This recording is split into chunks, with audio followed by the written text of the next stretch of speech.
Salve Maria. In these terrible times in which man has turned his heart away from God to lead a life far from Him, God has given us the true solution. It is His own heart, the heart of our divine Redeemer, which is the true fountain of grace and mercy. This heart is the refuge of sinners, the mark of perseverance of the just, the consolation of the afflicted, and the sanctuary of the divinity. And also, the Sacred Heart is the shield and armor of those in danger and the unfailing protection of those engaged in combat against the world, the demon, and the flesh. Today, I thought of sharing some details of a certain devotional object linked to this devotion. It is the badge of the Sacred Heart. So please watch till the end to know more about the badge of the Sacred Heart. The history of the Sacred Heart badge could be traced back to the 17th century. It was our Lord Himself who had manifested His desire to spread devotion to the Sacred Heart through Saint Margaret Mary Alacoque, who had made known His desire to paint images of the Sacred Heart so that it may be honored in churches, families, and etc. In this manner was the beginning of the powerful badge of the Sacred Heart. Saint Margaret Mary Alacoque herself always kept a badge with her and inspired her novices to do the same. She made many badges and often said this practice was very pleasing to the Sacred Heart. In the beginning, only the nuns of the Visitation were allowed to wear the badge. It was later spread by Venerable Anna Magdalena Remusat. She was a religious of the Visitation who died in the order of sanctity in 1730. Our Lord told this nun that a serious epidemic would afflict the French city of Marseille in 1720 and that all of its people would receive a marvelous help through the badge of the Sacred Heart. Mother Remusat, who was helped by her sister in the convent, made thousands of the Sacred Heart badges and distributed them throughout the city where the plague had caused great harm. Soon afterward, the epidemic stopped as if by a miracle. Many people who had worn the badge were not infected, and even people who got sick experienced extraordinary help through this badge. Similar events happened in other places too. From then on, use of this badge started spreading to other cities and countries. The news of the graces obtained through the badges reached even to the French court. Maria Lishinska, who was the wife of King Louis XV, became devoted to the badge. In 1748, she received several badges from Pope Benedict XIV as a wedding gift. Among the various presents sent by the Pope, there were many badges of the Sacred Heart made of red taffeta and embroidered in gold. The badge of the Sacred Heart has accompanied various historical happenings, particularly during the French Revolution. Although the enemies of the Church tried to portray this event as a great achievement of justice and freedom for mankind, in reality, the harm and damages that were done against the Catholic Church and society is unimaginable. A great persecution was raised against the altar and the throne. It was a worse punishment than any plague, which caused tragic consequences for the whole world. True Catholics found protection in the most Sacred Heart of Jesus during that period. Many priests, nobles, and commoners who resisted the bloody anti-Catholic revolution wore the badge. Even ladies of the court, like the Princess of Lamballe, wore the badge embroidered with precious material over the fabric. The simple fact of wearing it became a distinctive sign of those who opposed the French Revolution.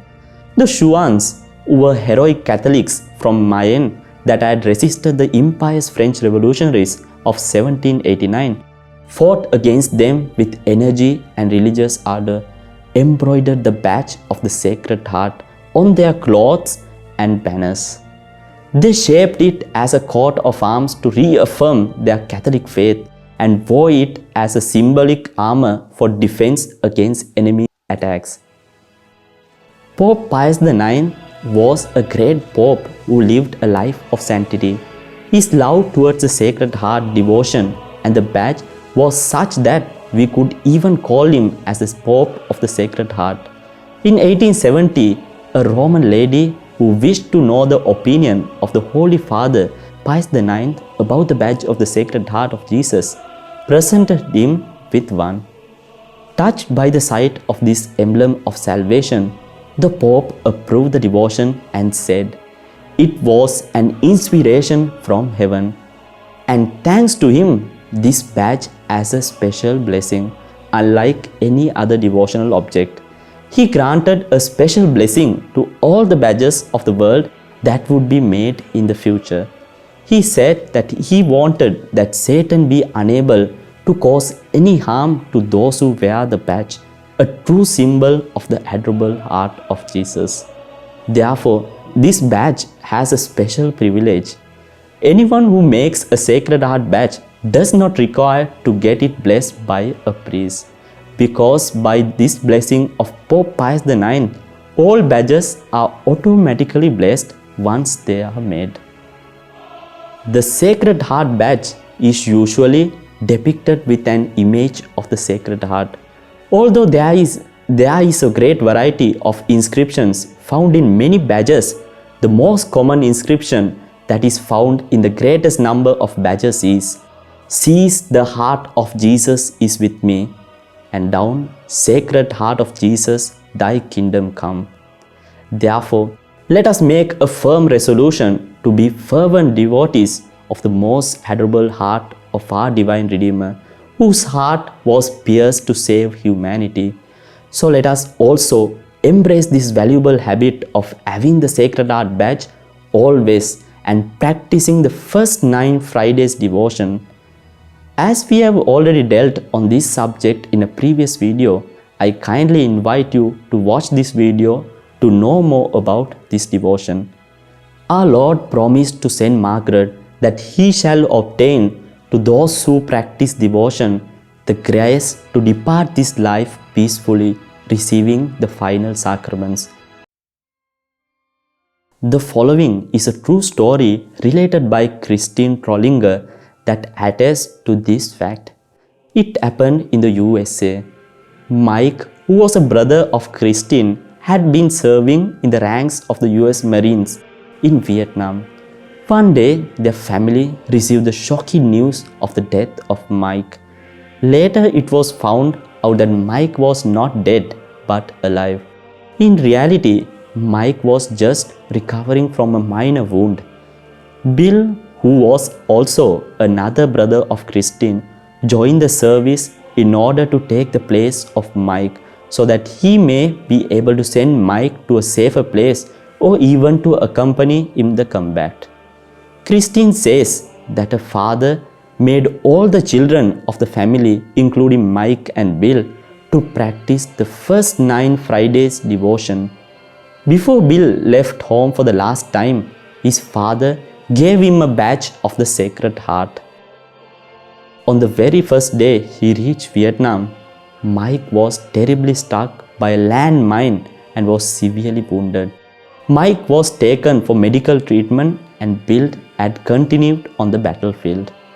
On the 21st September 1967, she had the following dream. Bill was carrying a machine gun and suddenly she hears the sound of rockets and mortar going off. She suddenly shouted, "Run, Bill, run!" She sees an explosion near Bill, and when she approaches him, she saw him without hands, wounded. But at that moment, a priest comes near to him and says, "Don't worry, my son, God is with us this good day." He grants him final sacraments and prays with him. His body was also quite wounded. Her father surprisingly had the same dream. Confirming all what they saw, on September 20th, the Marines reported that Bill was really dead due to an ambush of rockets and mortar. All of them of this unit died, although Bill survived a bit longer. He spoke to a Marine soldier and requested, "Please thank that priest who helped him to die well." Curiously, no one knew who this priest was.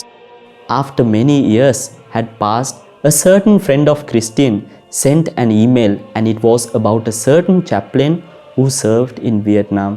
He had been honored by the Congressional Medal of Honor for his service. While going through this document, she happened to see the photo of this priest, Father Vincent Capodanno. Christine could not believe, because it was the very priest she saw in the dream. He was also killed by bombs.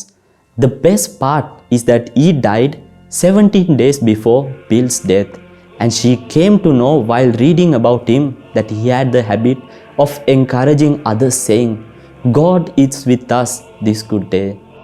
These were the very words that were said by him as she saw him in the dream. So our Lord did not fail to keep His promise for those who practiced the first 9 Fridays devotion. Even with the case of Bill, who faced a hopeless situation with no possibility of spiritual assistance or of finding a priest. For the sake of his salvation, our Lord was merciful to send a priest who had departed life 17 days ago. Therefore, let us console his heart that is pierced day by day because of the sins and ingratitude of the world, in order to proclaim our love and submission towards our divine King, like the valiant fighters of the altar and the throne during the French Revolution. Let us proudly take up this wonderful shield, which is the badge of the Sacred Heart, so that we shall be soldiers of Christ who fight for His kingdom and for His glory. May God bless you. Salve Maria.